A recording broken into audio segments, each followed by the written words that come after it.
अस्सलाम वालेकुम स्टूडेंट्स, क्या हाल चाल है। उम्मीद करता हूँ सब खैरियत से होंगे। आज है लेक्चर 2 जिसमें हम डिस्कस करेंगे स्टेजेस इन्वॉल्व इन एसडीएलसी।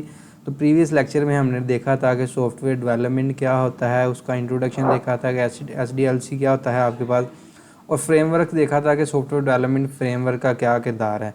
ठीक है, आज के लेक्चर में हम स्टेजेस देखेंगे। तो जिन स्टूडेंट्स ने प्रीवियस लेक्चर अटैम्प्ट करना है तो मैं लिंक जो है डिस्क्रिप्शन में ऐड कर दूंगा, आप वहां से जाकर जो है वो कंप्लीट लेक्चर अटैम्प्ट कर सकते हैं। लेक्चर को एंड तक सुनिएगा। आज का लेक्चर बहुत ही इंपॉर्टेंट है। इसमें हम देखेंगे कि एसडीएल्स की स्टेजेस क्या होती हैं, स्टेप बाय स्टेप हम इस मैकेनिज्म को डिस्कस करेंगे। पेपर पॉइंट ऑफ व्यू से बहुत ही इंपॉर्टेंट टॉपिक है।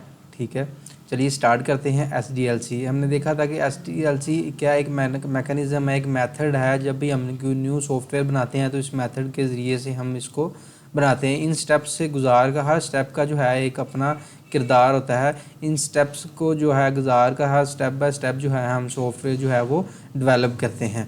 ठीक है, इसकी डेफिनेशन देखते हैं। The SDLC is organised method for developing software that ensure it meets quality standard and function properly. It is used by software developers and engineer to guide the design, development and testing of software. ठीक है, ये जो है आपके पास एक method है software develop करने का कि हम इसके ज़रिए से चेक कर सकते हैं, इंश्योर कर सकते हैं कि आपकी जो है सॉफ्टवेयर की क्वालिटी, उसकी स्टैंडर्ड, उसके फंक्शंस जो है वो प्रॉपर्ली जो जिस तरह की यूज़र की नीड है उसके मुताबिक बने हैं।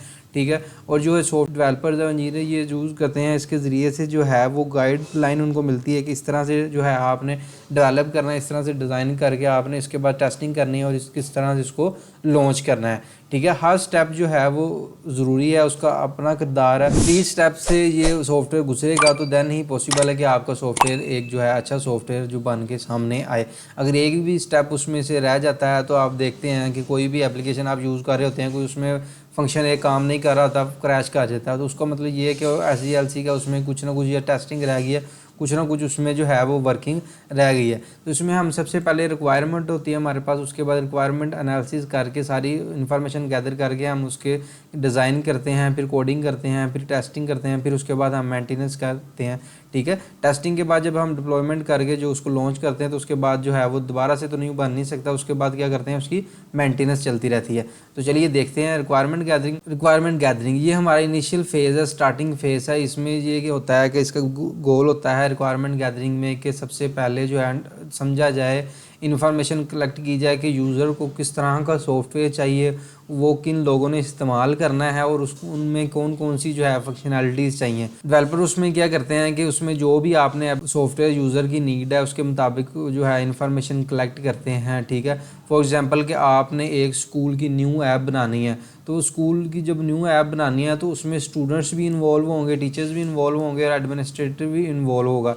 तो सबकी राय लेके उसमें से जो है एनालिसिस किया जाएगा, इंटरव्यूज़ करके आपके पास इंफॉर्मेशन कलेक्ट की जाएगी किस तरह की इनकी फंक्शनैलिटी चाहिए और किस तरह से उसको जो है वो यूज़ उसमें फ़ीचर्स होने चाहिए।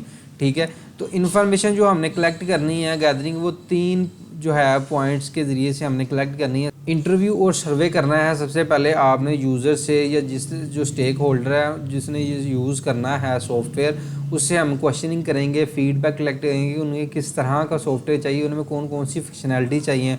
सेकंड हम स्टेप उसमें से ऑब्जर्वेशन करेंगे, देखेंगे कि यूज़र को कौन सी नीड है, कौन सी प्रॉब्लम है और कौन सी जो है इसमें इम्प्रूवमेंट हमारे जो सॉफ्टवेयर हमने बना के देना उसमें की जा सकती हैं।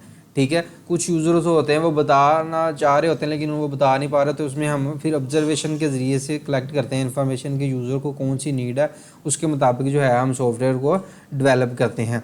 थर्ड आ गया आपके पास डॉक्यूमेंट रिव्यू। हम देखते हैं कि एग्जिस्टिंग जो डॉक्यूमेंट पहले जो बनी होती हैं डॉक्यूमेंटेशन के, कोई भी जब सॉफ्टवेयर आपके पास बनता है तो आप उसकी सबसे पहले क्या करते हैं, उसके प्रपोजल होते हैं, प्रपोजल जो एक्सेप्ट होता है कि उसमें सारा कुछ आप इस तरह का सॉफ्टवेयर होगा, इस तरह का, फिर उसकी डॉक्यूमेंटेशन होती है। डॉक्यूमेंटेशन बन के फिर उसको जो है वो इम्प्लीमेंट किया जाता है। जो आपके एग्जिस्टिंग मतलब डॉक्यूमेंट है जिसके आपके मुताबिक जिस तरह का सॉफ्टवेयर आपने बनाना है, जैसे स्कूल ऐप का जो ऑलरेडी बने हुए हैं उसकी आप रिपोर्ट्स पढ़ते हैं, उसकी जो है आप फीडबैक पढ़ते हैं, इन्फॉर्मेशन आप लेते हैं कि जो उसमें जो आपकी रिक्वायरमेंट के मुताबिक इन्फॉर्मेशन लेते हैं और कौन सी गलतियां हुई हैं उस गलतियों को आप जो सामने मद्देनज़र रखते हुए अपनी रिक्वायरमेंट्स जो है उसके मुताबिक अपने सॉफ्टवेयर में वो वाली प्रॉब्लम से आप बचते हैं, ठीक है, उन मुश्किल से, ताकि आपका जो है सॉफ्टवेयर एक बेस्ट सॉफ्टवेयर डिज़ाइन हो। नेक्स्ट इसमें आ गया आपके पास फंक्शनल और नॉन फंक्शनल रिक्वायरमेंट। सबसे पहले आपकी ये जानना ज़रूरी है कि फंक्शनल रिक्वायरमेंट्स कौन सी है और नॉन फंक्शनल आपके पास रिक्वायरमेंट्स कौन सी हैं। तो दो तरह की जो है फंक्शनल और नॉन फंक्शनल रिक्वायरमेंट है। फंक्शनल रिक्वायरमेंट जो आपके पास वो वाली रिक्वायरमेंट है कि जो स्पेसिफिक फंक्शंस हैं आपके सिस्टम के, आपके सॉफ्टवेयर जो यूज़र को चाहिए, ठीक है। इसकी डेफिनेशन देखते हैं। Functional requirement describe the specific behaviour और function of system. These requirement outline what the system should do and include task, services, functionalities that system must perform. कि इसमें से जो आपने रिक्वायरमेंट्स हैं आपने वो देखनी है कि कौन सी जो है यूज़र को चाहिए, उसमें कौन से टास्क वो परफॉर्म कर सके, कौन सी उसको उसमें सर्विसेज चाहिए, कौन सी उसमें फंक्शनैलिटी चाहिए जो होना ज़रूरी है। एग्जाम्पल के साथ समझते हैं कि आपने लाइब्रेरी मैनेजमेंट सिस्टम बनाना है। लाइब्रेरी मैनेजमेंट का फंक्शनैलिटी रिक्वायरमेंट क्या है कि उसमें यूज़र रजिस्ट्रेशन कर सके, कि यूज़र जो है वो उसमें स्टूडेंट भी ऐड हो सकें, उसमें जो है फैकल्टी भी ऐड हो सके, ठीक है, उसमें अकाउंट बना सके, ठीक है। सेकंड आपके पास उसमें क्या हो, बुक बोरिंग हो सके कि system should enable user to search for books and borrow them, ठीक है। सिस्टम क्या करे, यूज़र उसमें आए, वो उसमें से सर्च करे, ठीक है, उसमें से बुक ले सके सिस्टम के ज़रिए से उसमें, ठीक है, बुक रिटर्न कर सके उसमें, ठीक है, यूज़र ने जो कलेक्ट किया उसको जो है रिटर्न कर सके, उसमें अगर उसने कुछ चेंज करनी है तो वो चेंज कर सके। नेक्स्ट आपके पास है इन्वेंट्री मैनेजमेंट। इन्वेंट्री मैनेजमेंट आपके क्या जो लाइब्रेरियन है वो उसमें अब बुक्स ऐड कर सके, अपडेट कर सके, रिमूव कर सके, कि आपका न्यू स्टॉक आ गया उसमें कुछ बुक जो है वो न्यू ऐड कर सके। अगर कुछ स्टॉक जो है उसमें से बुक जो है वो चली गई हैं तो उसमें से बुक्स इन्वेंट्री जो है वो डिलीट कर सके, ठीक है। उसमें क्रेड ऑपरेशन जो है आपके पास क्रिएट कर सके, सारा जो है क्रेड ऑपरेशन जो है आपका परफॉर्म कर सके, ये भी उसमें फंक्शनैलिटी होना ज़रूरी है। नोटिफिकेशन जो है वो भी ज़रूरी है कि यूज़र को नोटिफिकेशन जाए कि आपकी जो है ड्यूज़ जो है रहते हैं, या आपकी बुक जो है वो जो जिस डेट को उसने देनी थी, यूज़र ने रिटर्न करनी थी, वो नहीं दे तो उसको नोटिफिकेशन चला जाए। तो ये उसकी फंक्शनल रिक्वायरमेंट्स हैं कि ये जो रिक्वायरमेंट्स हैं ये ज़रूरी होनी चाहिए इसमें। नेक्स्ट आपके पास non functional requirements. Non functional requirements जो होती हैं ये quality attributes, performance criteria, constraint of the system, ठीक है। इसमें क्वालिटी उसकी अच्छी होनी चाहिए, उसकी परफॉर्मेंस अच्छी होनी चाहिए, उसमें जो है यूज़र इंटरफेस उसका अच्छा होना चाहिए। तो ये वाली जो है फंक्शनैलिटी ये साथ साथ उसके होनी चाहिए।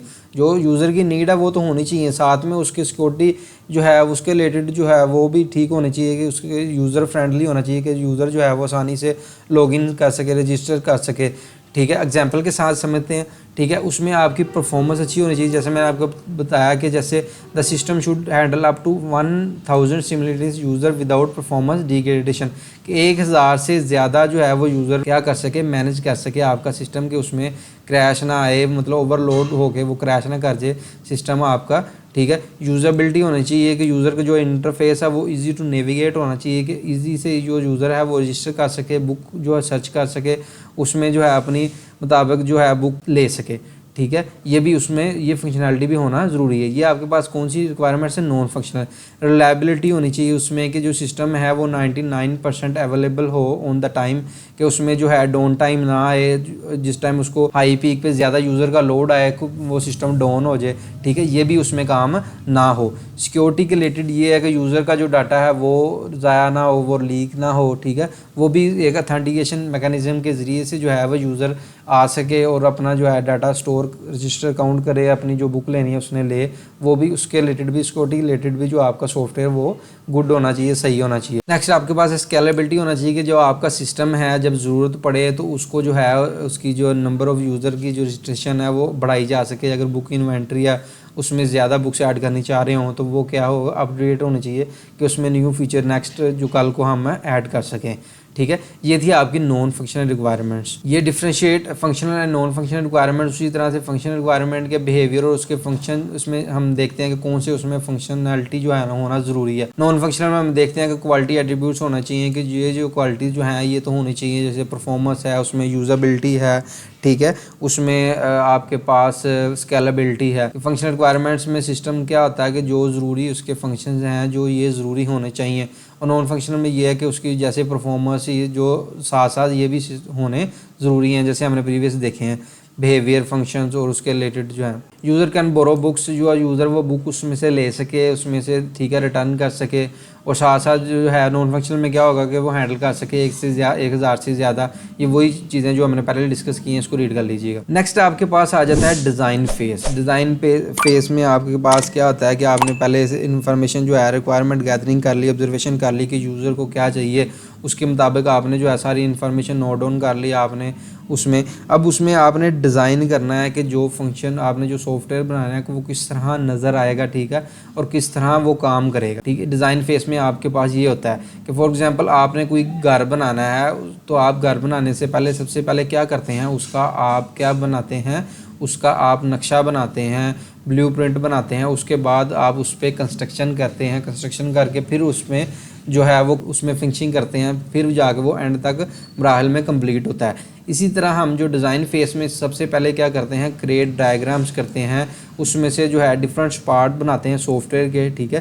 डेफिनेशन देखते हैं, to show how different part of the software will connect the and work together, कि उसमें डिफरेंट जो पार्ट हैं, छोटे छोटे पार्ट्स मिलके जो सॉफ्टवेयर बनता है, छोटे छोटे प्रोग्राम, जैसे हमने पहले सिस्टम सॉफ्टवेयर में देखा था कि छोटे छोटे जो मॉड्यूल्स बन के एक सॉफ्टवेयर कंप्लीट बनता है, उसमें डिफरेंट जो पार्ट्स हैं वो आपस में किस तरह कनेक्ट होंगे, किस तरह वो काम करेंगे। तो उसके लिए हम जो है डायग्राम्स बनाते हैं, जैसे हम फ्लो चार्ट बनाते हैं, ठीक है। उसमें सारे देखते हैं कि जो प्रोग्राम है वो किस तरह काम करेगा, स्टेप बाय स्टेप उसमें जो लूप किस तरह चलेगा। डेवलपमेंट मॉडल्स ड्रा करते हैं, उसमें स्ट्रक्चर बनाते हैं हम कंप्लीट कि किस तरह से उसके मॉकअप उसमें ड्रा किए जाते हैं कि आपका जो ब्लूप्रिंट वेबसाइट का या सॉफ्टवेयर का ड्रा किया जाता है कि किस तरह से यूज़र को नज़र आएगा और किस तरह वो जो प्रोग्राम है वो इंटरेक्ट करेगा आपस के साथ, ठीक है। नेक्स्ट आपके पास आता है आर्किटेक्चर। इसमें हम जो है ओवरऑल स्ट्रक्चर देखते हैं सॉफ्टवेयर का। इसमें जो है डिफरेंट जो कंपोनेंट्स हैं वो आपस में जो है कम्युनिकेट करते हैं, वो किस तरह करेंगे, ठीक है। ये भी हम क्या करते हैं, आर्किटेक्चर होता है कि एक से ज़्यादा फंक्शन मिलके किस तरह उसको ऑर्गेनाइज किया जाए, उसमें से जो स्पेसिफिक रिक्वायरमेंट हैं उसकी नेक्स्ट उसमें डिफ़ाइन किया जाता है जो हर सॉफ्टवेयर का पार्ट है वो क्यों ज़रूरी है और किस तरह से वो उसके फीचर्स डिज़ाइन किए जाएँ, वो सारा प्लान आउट करके आपका जो स्ट्रक्चर कंप्लीट डिज़ाइन होता है वो डिज़ाइन फेस में होता है, ठीक है। इसमें हम देखते हैं कि आपका जो सॉफ्टवेयर है वो वेल ऑर्गेनाइज्ड हो, यूज़र फ्रेंडली हो और यूज़र की नीड के मुताबिक हो, कि ये ना हो कि सॉफ्टवेयर ऐसा हो कि यूज़र फंक्शनैलिटी कुछ और बताई हो और आप कुछ और उसको बना के दे दें। नेक्स्ट आ जाता है डेवलपमेंट फेज़, मतलब आपकी रिक्वायरमेंट गैदरिंग होगी, जो उसकी आपके पास डिज़ाइन होगी, सब कुछ हो गया। अब आपने उसमें डेवलपमेंट करनी है, अब आपने क्या करना है, उसमें कोडिंग करनी है। तो इसमें डेफिनेशन देखते हैं इसकी, in the development phase the actual creation of the software begin. यहाँ से सॉफ्टवेयर क्या होता है, स्टार्ट होता है बनना। This is where programmers write the code, which is a set of instructions that the computer follow to perform specific tasks. Based on the design specification which outline what the software should do and how it should look, programmers translate these specifications into a programming language. मतलब इस phase में आपका actual जो software वो run होता है, वो आपके प्री फेज थे, इनिशियल फेज थे, जिधर हम इन्फॉर्मेशन जो है कलेक्ट करते हैं, रिक्वायरमेंट गैदरिंग में डिज़ाइन फेज बनाते हैं। डेवलपमेंट में आगे प्रोग्रामर क्या करते हैं, कोड राइट करता है, इन सेट ऑफ इंस्ट्रक्शन देता है कोई भी स्पेसिफिक काम करवाने के लिए अपने कंप्यूटर को, ठीक है। इसमें वो सारा सॉफ्टवेयर बनाता है कि किस तरह से वो नज़र आएगा, किस तरह से वो स्पेसिफिकेशन जो आपने जो उसमें फंक्शनैलिटीज़ है उसको क्या करता है, वो ट्रांसफ़र करता है प्रोग्रामिंग लैंग्वेजेस में, ठीक है। प्रोग्रामिंग लैंग्वेजेस आपके पास डिफरेंट यूज़ होती हैं, जैसे सबसे पहले C++ आपने 9th में पढ़ी, उसमें आगे पाइथन है, इसमें आप क्लास में आप डिस्कस करेंगे, ठीक है। वर्डप्रेस है, वो CMS जो है फ्रेमवर्क्स हैं डिफरेंट, इस तरह डिफरेंट फ्रेमवर्क्स भी यूज़ होते हैं, न्यू टेक्नोलॉजीज़ भी हैं, ठीक है। रूबी ऑन रेल्स हैं, वो आप नेक्स्ट क्लास में डिस्कस उसको पढ़ेंगे, ठीक है। डेवलपमेंट की एग्जांपल देखते हैं कि आपकी बुक में दिया है कि एक आपने केक बेक करना है, कि फॉर एग्जांपल आपने केक बेक करना है, केक बेक करने के पहले से आपने इंग्रेडिएंट्स जमा करने हैं, ठीक है। अब हर इंग्रेडिएंट्स जो उसमें क्या आपके एक मॉड्यूल्स है, एक जो उसमें पार्ट है, वो सब पार्ट मिलके आपका एक केक बनेगा। वो आपने जो आपका मिक्सिंग का प्रोसेस है इंग्रेडिएंट्स का, तो वो क्या आपका कोडिंग है, ठीक है। Coding is the process of mixing and baking the ingredients to make a cake. आपकी जो हर लाइन है, उसका जो हर स्टेप है रेसिपी का, वो क्या है, कोड है। मतलब आपका सेट ऑफ इंस्ट्रक्शन जो है, एक से ज़्यादा इंस्ट्रक्शन जो कोड लाइन मिलके आपका एक पूरा सॉफ्टवेयर बनता है, जो यूज़र के मुताबिक आप डिज़ाइन करते हैं, उसको डेवलप करते हैं। ये पढ़ लीजिएगा, ये यही एग्जांपल है कि आपकी जो हर जो लाइन ऑफ कोड है वो आपकी रेसिपी की एक स्टेप है, ठीक है। उसको मिलके आप जो है स्टेप ऑफ कोड मिलके आपके पास एक कंप्लीट जो सॉफ्टवेयर बनता है, टेस्टिंग फेज़ आ गया। जब आप डेवलपमेंट कर लेते हैं उसके बाद आप टेस्ट करते हैं कि जो आपने डेवलप किया है सॉफ्टवेयर वो ऐसा ही बना है जैसा आप बनाना चाह रहे हैं या यूज़र की नीड के मुताबिक है। डेफिनेशन देखते हैं, once the software has been develop it undergoes a crucial phase called testing, कि ये आपका क्रूशियल फेज़ है, बहुत इंपॉर्टेंट फेज़ है कि इसमें आप टेस्टिंग करते हैं कि जो आपने बनाया है वो वैसा ही बना है जैसा आप बनाना चाह रहे थे यूज़र के मुताबिक में। इसकी डेफिनेशन क्या है, testing is the process of checking the software to identify any bug, error और issues. Think of its quality check to make sure everything as expected. जैसे मैंने आपको बताया कि एक प्रोसेस है जिसके जरिए हम सॉफ्टवेयर चेक करते हैं, आइडेंटिफाई करते हैं कि इसमें कोई एरर तो नहीं है, कोई इशू तो नहीं है, ठीक है, वैसे ही बना है जैसे हम जो इसको बनाना चाह रहे थे, ठीक है। इस फेस में हम जो है डिफरेंट जो टेस्टिंग है उसमें फंक्शनलिटीज़ के हिसाब से टेस्टिंग चेक करते हैं। तो स्टेप बाय स्टेप है, उसमें देखते हैं फंक्शनलिटी टेस्टिंग करते हैं। सबसे पहले फंक्शनलिटी टेस्टिंग में आप देखते हैं कि आपके जो उसमें आपने फीचर्स जो है इंक्लूड किए हैं वो वैसे ही हैं अकॉर्डिंग टू द स्पेसिफिकेशन है कि जो यूज़र के मुताबिक आपने डिज़ाइन किए हैं, जो आप बनाना चाह रहे हैं वैसे के वैसे ही बने हैं, ठीक है। जैसे हमने लाइब्रेरी की बनाई है कि वैसे के वैसे ही यूज़र ऐड हो रहे हैं, जैसे लाइब्रेरी मैनेजमेंट में मैंने देखा था कि वैसे ही वो 1000 तक जो यूज़र है उसमें आपके पास वो मैनेज कर रहा है। नेक्स्ट उसमें परफॉर्मेंस टेस्टिंग होती है कि परफॉर्मेंस टेस्टिंग आप उसमें करते हैं कि आपकी जो परफॉर्मेंस है उसमें वो स्पीडली वर्क कर रहा है, उस पर अगर हैवी ट्रैफिक आ जाए, अगर हैवी डाटा उसमें लोड कर दिए जाए, 1000 से ज़्यादा जो यूज़र उसमें ऐड कर दिए जाए तो वो क्रैश तो नहीं करेगी, मतलब चलती चलती आपके पास ब्लैक स्क्रीन तो नहीं आ जाएगी, उसमें कोई इशू बग तो नहीं आएगा।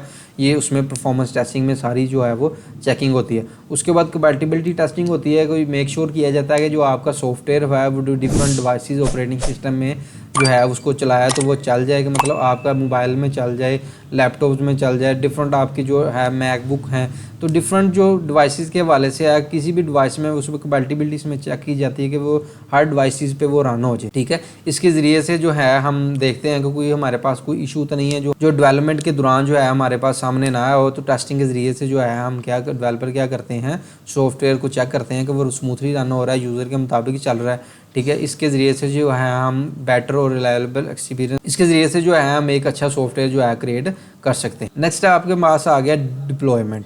टेस्टिंग के बाद आपके पास क्या आ गया कि आपका सॉफ्टवेयर जो है वो स्टेज रिक्वायरमेंट के बाद आपका डिज़ाइन होके वो बन गया है, उसके बाद टेस्टिंग होगी कि सबसे ओके, अब उसकी बारी आ गई है उसको लाइव करने का, लॉन्च करने की बारी आ गई है, ठीक है। Once the software has been thoroughly tested and any issue have been fix it move to the deployment phase, ठीक है। अगर उसमें कोई इशू था वो क्लियर हो गया, क्लियर हो के उसको बाद कहाँ पे आ गया, वो डिप्लॉयमेंट फेज पे आ गया। डिप्लॉयमेंट की डेफिनेशन क्या है, deployment is the process of making the software available for user to access and use this software involve several steps, ठीक है। डिप्लॉयमेंट एक ऐसा प्रोसेस है जिसमें सॉफ्टवेयर जो है अवेलेबल होता है यूज़र के लिए, स्टेक होल्डर के लिए, वो उसमें से उसको देख के चेक करेंगे वो वैसे ही यूज़र की नीड के मुताबिक बनाए। इसमें आपके पास जो है वो आप लॉन्च करते हैं। तो इंस्टॉलेशन होती है कि आप उसके पास सॉफ्टवेयर को इंस्टॉल करते हैं यूज़र के सिस्टम पे या सर्वर पे, मतलब आपने एक वेबसाइट जो डिज़ाइन की है या बनाई है तो आप क्या करेंगे, उसको लॉन्च किस पे करेंगे, आप उसमें से एक होस्टिंग परचेज़ करेंगे, आप डोमेन लेंगे, उस पर जो है उसको आप जो है लाइव कर देंगे, उस पर जो है आप उसको इंस्टॉल कर देंगे। कॉन्फ़िगरेशन करेंगे कि जो सॉफ्टवेयर आपने किया कि वो स्पेसिफिक जो है नीड ऑफ द यूज़र और ऑर्गेनाइजेशन के मुताबिक आपने वो बनाया, उसको आप सेटिंग कर देंगे उसकी यूज़र के मुताबिक उसके नेटवर्क पर, और डाटाबेस जो है आप या उसका डाटाबेस कनेक्शन है वो उसके मुताबिक यूज़र के सिस्टम पे आप उसको जो है वो इंस्टॉल कर देंगे, कन्फिगर कर देंगे। थर्ड आपके पास आ जाता है testing in the real world, मतलब आप रियल वर्ल्ड में जब आप इंस्टॉलेशन कर लेते हैं तो आप क्या करते हैं, रियल वर्ल्ड इन्वायरमेंट में चेक करते हैं कि आपका जो सॉफ्टवेयर आपने बनाया है वो यूज़र की नीड के मुताबिक बनाया हुआ है, वो चल हर एक जो है डिवाइस पे चल रहा है, कि आपका उसमें कोई प्रॉब्लम तो नहीं आ रही। कि मतलब आप मोबाइल पे चेक करते हैं, लैपटॉप पे चेक करते हैं, किसी भी डिवाइस पे चेक करते हैं, उस पर आप रजिस्ट्रेशन करके देखते हैं, जो भी आप विजिट करके देखते हैं कि उसमें कोई क्रैश, कोई प्रॉब्लम, कोई इशू तो नहीं आ रहा। तो ये आप उसको रियल वर्ल्ड में इंटरनेट के कनेक्शन के साथ आप उसको चेक करते हैं। जब डिप्लॉयमेंट होती है उसके बाद आ जाता है आपके पास मेंटेनेंस फेज के, जब आपके पास जो वेबसाइट है या सॉफ्टवेयर वो लॉन्च हो चुका है, लॉन्च होने के बाद वो यूज़ हो रहा है, उसके बाद आ जाता है उसका लास्ट स्टेप जो होता है मेंटेनेंस, ठीक है। एक सॉफ्टवेयर जो है वो कंप्लीट स्टेप बाय स्टेप वो क्रिएट हो गया, अब उसने नए सिरे से तो नहीं बनना, अब उसमें मेंटेनेंस चलेगी, कोई उसमें एडिशन करवानी है तो उसमें मेंटेनेंस चलती रहेगी, ठीक है, डे बाय डे। तो final phase involve ongoing maintenance and updates, this ensure the software continue to function correctly and adopt any change in user need to और टेक्नोलॉजी। तो इसमें हम इंश्योर करते हैं कि जो आपका फंक्शन आपने उसमें फंक्शनैलिटी ऐड की है वो उसके मुताबिक काम करता रहे, उसमें कोई प्रॉब्लम तो ना आए। नेक्स्ट अगर फ्यूचर में कोई प्रॉब्लम आती है तो उसकी मेंटेनेंस उसकी चलती रहे, और अगर यूज़र को कोई उसमें इम्प्रूवमेंट, उसमें इन्हांसमेंट की ज़रूरत है उसमें, तो इन्हांसमेंट करके दी जाए।